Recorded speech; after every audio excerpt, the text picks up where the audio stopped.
नमस्कार दोस्तों, स्वागत है आज के हमारे इस स्पेशल एपिसोड में। और आज हम बात करने वाले हैं प्रयागराज में रह रहे जो प्रतियोगी छात्र हैं, कैसा उनका जीवन होता है, लाइफ रूटीन कैसी होती है, कैसे क्राइसिस होते हैं लाइफ में, कैसे समाज के ताने बाने जो होते हैं सुनने पड़ते हैं, कैसे पड़ोसियों के ताने सुनने पड़ते हैं, और क्या क्या उम्मीदें होती हैं उनकी माता पिता की, जो हर मंथ उनको आया जाए पेड सैलरी कह सकते हैं, या जो भी डेली के इनकम्स खासकर कम हों, पर हम कह सकते हैं कि जो उनके खर्च होते हैं, जो भेजते हैं, जिस पे डिपेंड होते हैं। तो इसी कड़ी में हम बात करने वाले हैं, खासकर कह सकते हैं कि अनएम्प्लॉयमेंट सीरीज 2 में। और हमारे साथ में हमारे बहुत ही क्लोज मित्र सचिन त्रिपाठी, जो कि वनडे एग्ज़ाम्स की तैयारी करते हैं। और इस पॉडकास्ट में हम यहीं से शुरुआत करते हैं कि क्या क्या समस्याएं होती हैं, क्या क्या ऐसी चीज़ें झेलनी पड़ती हैं, और कैसे मोटिवेट होते हैं कि लाइफ आगे चलती रहे। और एक रिक्वेस्ट आप सबसे भी है, अगर चैनल पर नए हैं तो चैनल को सब्सक्राइब जरूर करिएगा, ताकि और अच्छे कंटेंट आप तक पहुंच सकें।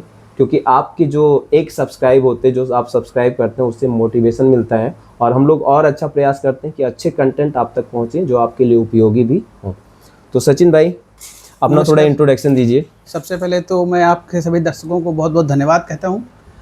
मेरा नाम सचिन त्रिपाठी है और मैं टीचिंग एग्ज़ाम की प्रिपरेशन कर रहा हूँ जी। मैं अपना टीचिंग एग्ज़ाम, जैसे मान लीजिए जो LT ग्रेड है, TGT, PGT या KVS, NBS, साथ साथ मैं नेट JRF की भी तैयारी कर रहा हूँ। तो सर, जैसे मैं बात करूँ, ये जो टीचिंग प्रोफेशन है, खास करके बहुत कम लोग आना चाहते हैं। अगर आते भी हैं तो खास करके मैक्सिमम महिलाएं होती हैं। जी। खास करके जो अपने इंडियन वुमेन्स हैं, जी। ये ज़्यादा प्रेफरेंस देती हैं। तो ये मोटिवेशन कैसे है? आपने क्या पहले से सोच रखा था जब आप इंटरमीडिएट कर रहे थे? बिल्कुल सर, नहीं एक्चुअली ऐसा तो नहीं था उस टाइम। पहले मैं वनडे एग्ज़ाम की प्रिपरेशन करता था, फिर लगे हाथ मैंने एक बार बीएड का फॉर्म डाल दिया। गवर्नमेंट कॉलेज मुझे मिला, तो फिर उस टाइम मैंने गवर्नमेंट कॉलेज से बीएड किया। और जब मैं गवर्नमेंट कॉलेज में अपना बीएड कंप्लीट कर रहा था, तो उसमें इंटर्नशिप होती है, आपको कॉलेज जाना होता है, दूसरे कॉलेज में जाके 1 महीने तक शिक्षण कार्य देना, आपको अपना शिक्षण सेवाएँ देनी होती हैं, आपको एज ए मान लीजिए प्रैक्टिस करना होता है। तो जब मैं वहाँ था, तो मैं जब बच्चों से इंटरेक्ट हुआ, तो मुझे लगा कि ये दुनिया का सबसे बेस्ट वर्क है, क्योंकि आप दिन प्रतिदिन उसमें खुद सीखते हैं और किसी और को सिखाते हैं।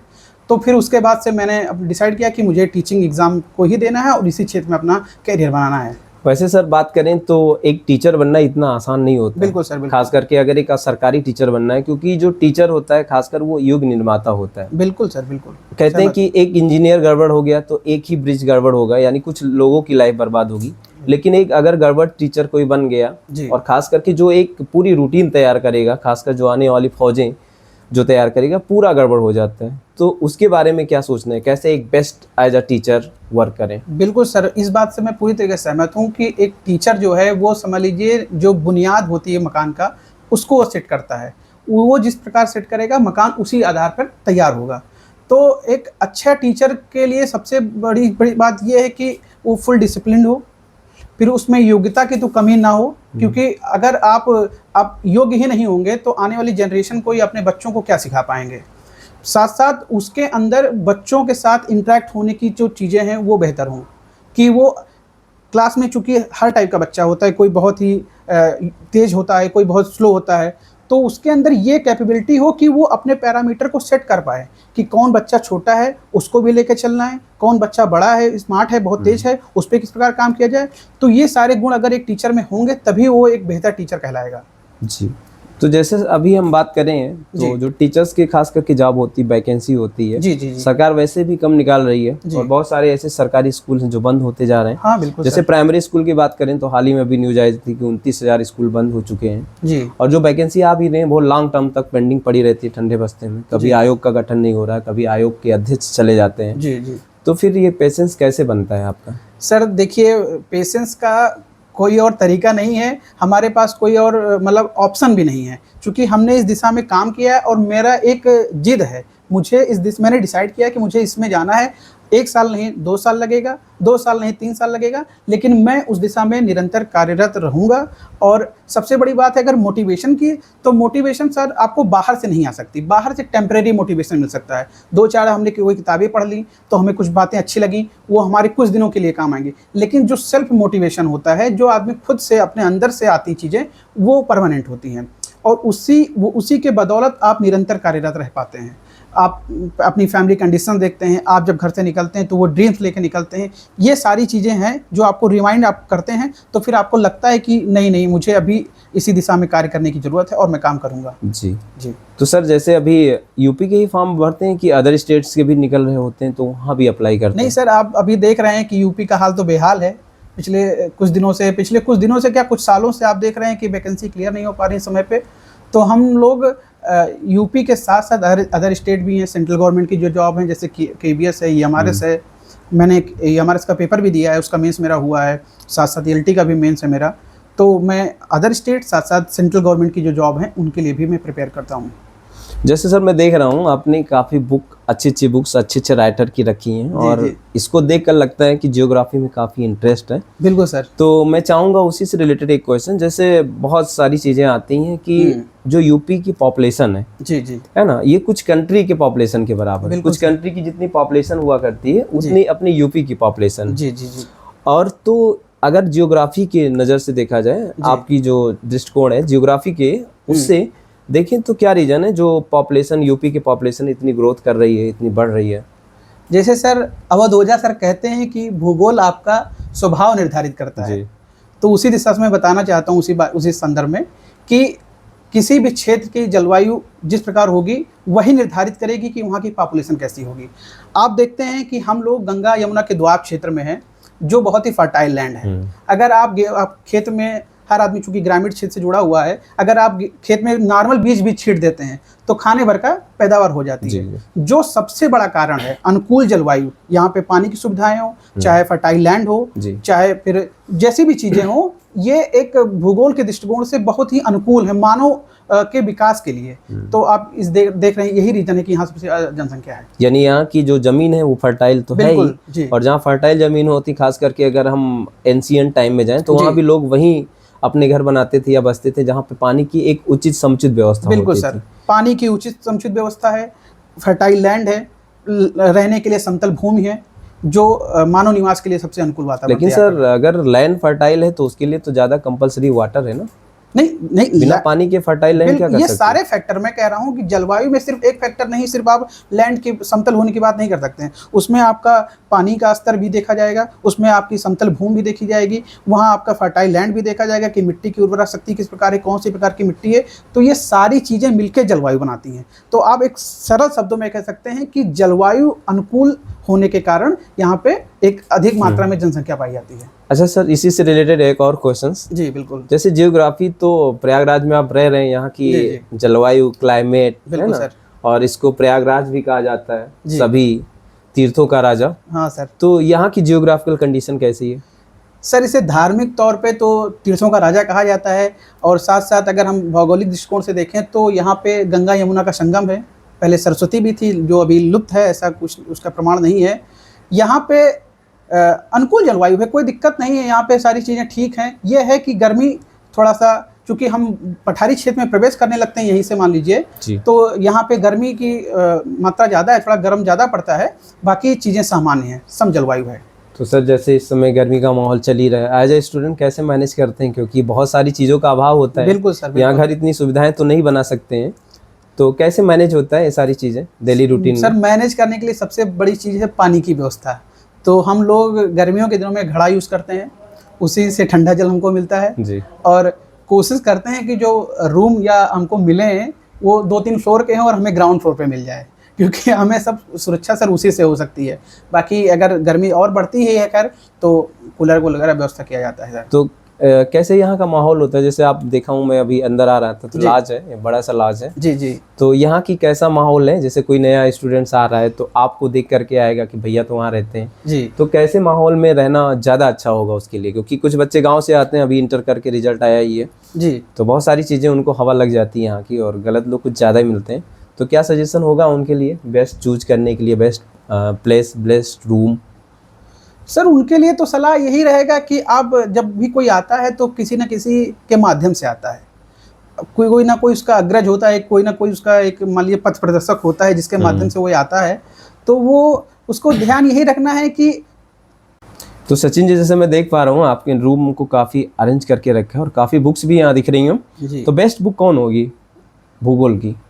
सर भूगोल के लिए कोई एक विशेष बुक नहीं है, उसमें अलग अलग राइटर्स के अलग अलग संस्थान जो प्रकाशन हैं उनकी अलग अलग किताबें हैं। मैं आपको कुछ उसमें से एक रूपरेखा साइनोप्सिस के तौर पे दिखा सकता हूँ। जैसे मैं जलवायु विज्ञान के लिए एस डी लाल की बुक है, ये बेस्ट बुक है जलवायु विज्ञान के लिए। वैसे सबिंदर सिंह की भी जो बुक है उनकी भी बुक बहुत अच्छी है, लेकिन सबिंदर सिंह की अगर आप बुक पढ़ेंगे तो भारत का भूगोल जो है उन्होंने वो उसका कोई तोड़ नहीं है। सबिंदर सिंह का भारत के भूगोल के लिए कोई तोड़ नहीं है। बाकी हमारे पास देख लीजिए आप कई अलग अलग प्रकार की किताबें हैं। जैसे मैं घटना चक्र से अपना जो भी है, या बिहार के लिए मैं प्रिपेयर कर रहा हूँ तो वहाँ का जो प्रीवियस ईयर का क्वेश्चन है उसके लिए मैं इस किताब से कर रहा हूँ। साथ साथ एक किताब अगर किसी को कॉम्पिटिटिव एग्जाम देना है जो कम बजट में सब कुछ जानना चाहता है, उसके लिए एक संजय कुमार सिंह की किताब आती क्रॉनिकल की, जी वैकल्पिक भूगोल। ये बेस्ट किताब है, जिसे कह सकते हैं रामबाण, यानी सामान्य भूगोल पढ़ना चाहिए। जी, सामान्य भूगोल। इसमें 0 to हीरो वाला सीन है, आप छोटे से बड़ी सारी चीजें इसमें आपको मिल जाएंगी। वो चाहे रेलवे हो, यूपी पुलिस हो, यूपीएसआई हो, सारे एग्जाम को कवर बिल्कुल करता है। आप मतलब पीसीएस तक का या टीचिंग एग्जाम तक का सारा कुछ इसमें कवर करेगा। साथ साथ अगर आपको मेंस या पीसीएस मेंस वगैरह जैसी बड़ी एग्जाम्स की तैयारी करनी है तो उसके लिए फिर हम बेसिकली अपना जो मैं जिससे मैं कर रहा हूँ एएसडी, ये खुल्लर सर, हाँ, खुल्लर की प्रकाशन की बुक है, जो आप देख भी रहे हैं वो किस प्रकार कितनी मोटी है। इसमें वो सारी चीजें हैं और आप इससे अपना क्षेत्र में काम कर सकते हैं। लास्ट क्वेश्चन और फिर यहीं पे खत्म करते हैं इसको। जी, जैसे कोई छात्र आना चाहता है इलाहाबाद प्रयागराज, तो उसको बेस्ट रहेगा ऑफलाइन बैचेस लेकर के पढ़ाई करे या फिर घर पे रह करके ऑनलाइन करे? देखिए सर, मेरी सलाह तो ये रहेगी कि पहली बार अगर किसी को कोचिंग या कॉम्पिटिटिव एग्जाम की तैयारी दुनिया में घुसना है तो सबसे पहले उसको अपने सब्जेक्टों का एक बार इंडिविजुअल क्लासेस करनी जरूरी है। ऑफलाइन का कोई तोड़ है नहीं, ना कभी होगा। जब टीचर स्टूडेंट इंटरेक्ट होकर पढ़ाई करता है तो उसका दूसरा माहौल रहता है। हाँ, ये अलग बात है कि जब आप एक बार प्रैक्टिस वहाँ से अपना ज्ञान ले लेते हैं, सब कुछ हो जाता है, फिर आप अपने ज्ञान को वृद्धि करने के लिए, उसको मॉडिफाई करने के लिए आप किसी संस्थान का प्रयोग करते हैं। जी, यहाँ पे अभी कोई नया स्टूडेंट आ रहा है, खास करके बहुत सारे स्टूडेंट आएंगे प्रयागराज एग्जाम्स की तैयारी करने के लिए। तो जब फर्स्ट टाइम आते हैं तो उनको क्या क्या प्रॉब्लम्स क्रिएट होती हैं, क्या क्या समस्याओं का सामना करना पड़ेगा? सर, मैं अपना अनुभव बताता हूँ कि मैंने किन समस्याओं का मतलब सामना करना पड़ा मुझे। सबसे पहले तो मैं आया तो मुझे सर खाने पीने की सबसे बड़ी दिक्कत हो रही थी, क्योंकि उस टाइम मैंने टिफ़िन लिया और फिर मुझे जॉइंटिस हो गया।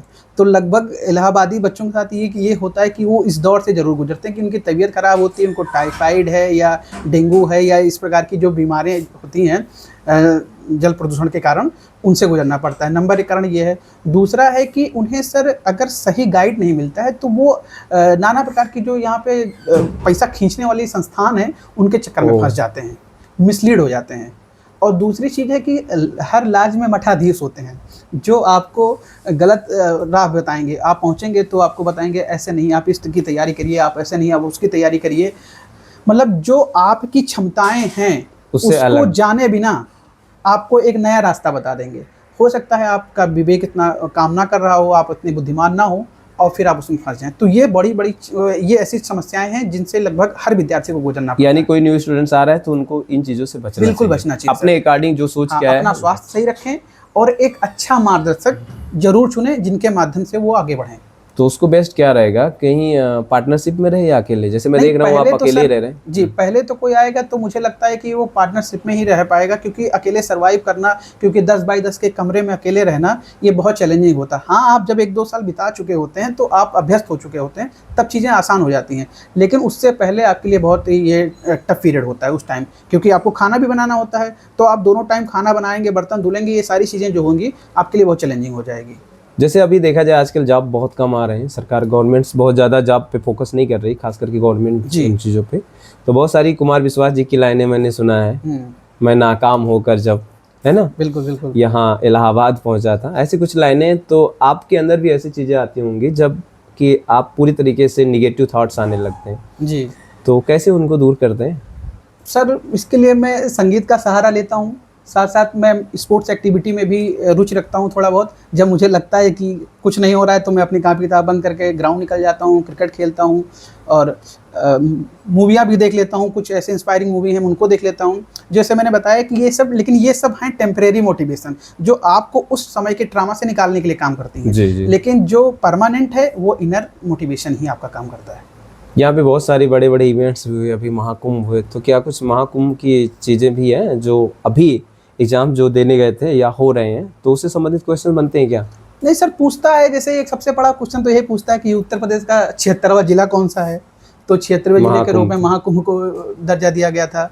तो ऐसी चीज़ें हैं, या महाकुंभ कितने वर्षों पे होता है, अर्धकुंभ कितने वर्षों पे होता है, ऐसे पूछ लेता है। कभी जो बड़े एग्जाम्स हैं यूपी के, उसमें बजट मेले के लिए जो बजट आवंटित किया गया उस संदर्भ में प्रश्न पूछ लिया जाता है। तो ये सारी चीज़ें जरूर कुछ ना कुछ क्वेश्चन बनते हैं। बिल्कुल। चलिए, बहुत बहुत धन्यवाद सचिन जी। धन्यवाद। मिलते हैं एक दिन नए एपिसोड में। बिल्कुल सर, धन्यवाद।